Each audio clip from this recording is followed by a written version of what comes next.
On January 29th, a unique event took place on Capitol Hill in Washington, D.C. Amidst escalating and widening conflict around the world, especially in Israel and Gaza, more than 180 faith leaders, public officials, and experts gathered to reflect on interfaith models for peace building and reconciliation. Hosted by the International Religious Freedom Summit, the premier annual conference of advocates for persecuted religious communities, this in-person event was moderated by the National Secretary of Public Affairs of Ahmadiyya Muslim Community USA. We advocate for the rights of each other as much as our own. In fact, we are a voice for others.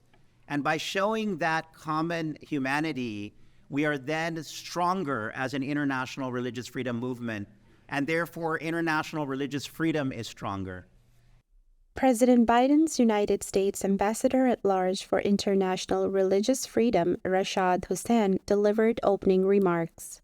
We are at a very perilous time in our world, and we can't sugarcoat that in any way. We are at a time when there is growing repression in human rights, and including religious freedom around the world. Yet we're also at a time where we see a greater movement to address those challenges, which is represented by all of you here. And it's going to take every single one of you, and it's going to take us all working together, and it's not something that we're going to solve overnight, but we have to continue even when it's most difficult, even on the most emotional, sensitive, pressing issues.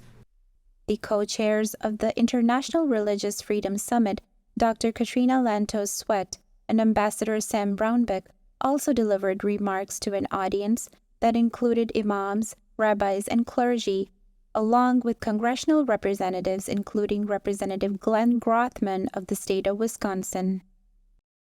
All of us are determined with every fiber of our being not to allow us to let go of those profound values, to leave them behind, to shrug them off, to somehow say, well, it's just too difficult of a moment. Things have gotten too hard. There's too much conflict, too much struggle, too much war in the world, and we just have to take to our barricades.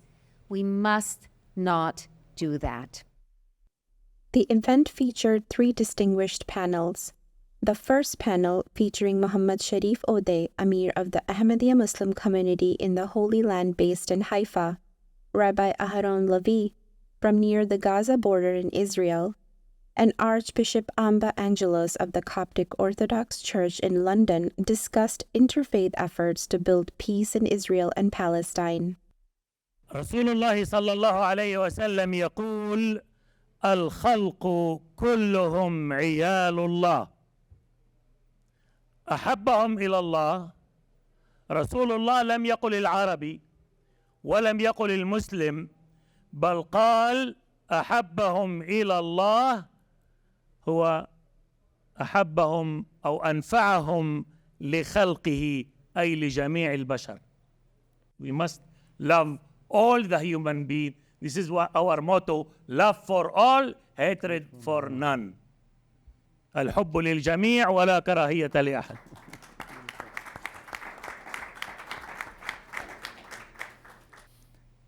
I found an opportunity for us to establish an office to advocate for people of all faiths and religions, using our own experience and not desiring that to happen to anyone else. So with the Ahmadiyya community, of course, we do a lot of work in London, with the Uyghur community, with the Rohingya community, and so on and so forth, because, you know, and I'm very thankful to Katrina for having quoted Genesis, am I my brother's keeper?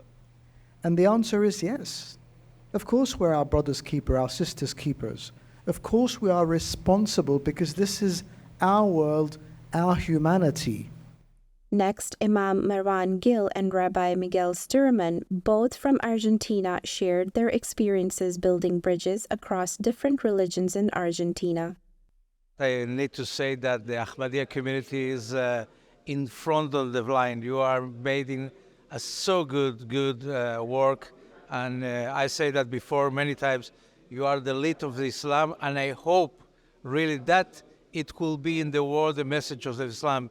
We are looking so bad faces of Islam, that you need to strong your voice and to say no, that it's something that it's wrong, and because that I think that the media community is so important for us. And our delegation, I think, they was also impressed. And many of them said that that's something which only the Ahmadiyya Muslim community can do and can arrange to bring such, in such moments of sensitivity, conflicts, wars, that there's a community which can promote voices for peace and bring different colors of political or religious or ethnic diversity and bring them for the same cause. So I think that's really the beauty of our community, and especially shows the wise message we receive from our leader, from His Holiness Mirza Masroor Ahmad. An expert panel also provided valuable perspectives for how religious leaders can help to bring about peace, including Knox Thames of the United States Institute of Peace, Nadine Menza, president of the International Religious Freedom Secretariat, and Fernanda San Martin, former member of parliament from Bolivia and director of the International Panel of Parliamentarians for Freedom of Religion or Belief. It makes all the sense in the world to accept one another, and also being a Christian, to be salt and light in the world and show the world what Christianity is supposed to look like, which is accepting one another and humanity, which of course we see the Ahmadiyyas, the beautiful love not hate. I mean, there's so many threads that are common among our religious communities. And really, I think the key, we've heard this before up here, is standing up for one another. And I think it's incumbent that we all work with our own spaces to challenge our own brothers and sisters based on our own sacred scriptures, to extend a hand, to find a way to lead, so that we can all step forward based on a common appreciation of human dignity and human rights. We want a diverse network. I think that diversity, it is our strength, and that is how I think we should see it in society, in politics. To build those bridges, we need a non-partisan network as we build. The unique event and panel discussions were very well received by all those who spoke and attended, especially given the urgent need for an end to the horrific violence that is unfolding in Gaza. And so now you get these conflicts, but religion is a source of peace if we guarantee people's rights to peacefully practice that faith. So that's why we've got to do this. I know the Ahmadiyya Muslims. There's a mosque in Oshkosh, Wisconsin I'm familiar with, and show up for once a year, and I know what they had to go through in Pakistan. Of course, I myself am Christian. It's heart-rending, very difficult to hear about what Christians are going through right now in Azerbaijan and India.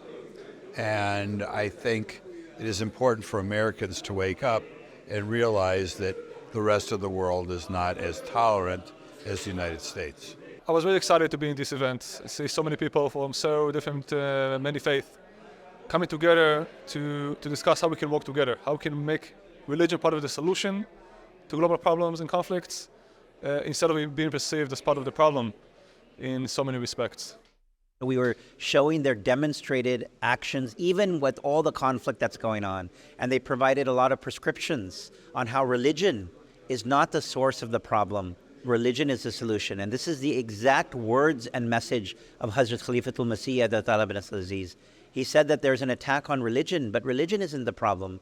Religious differences are not the problem. They're part of the solution.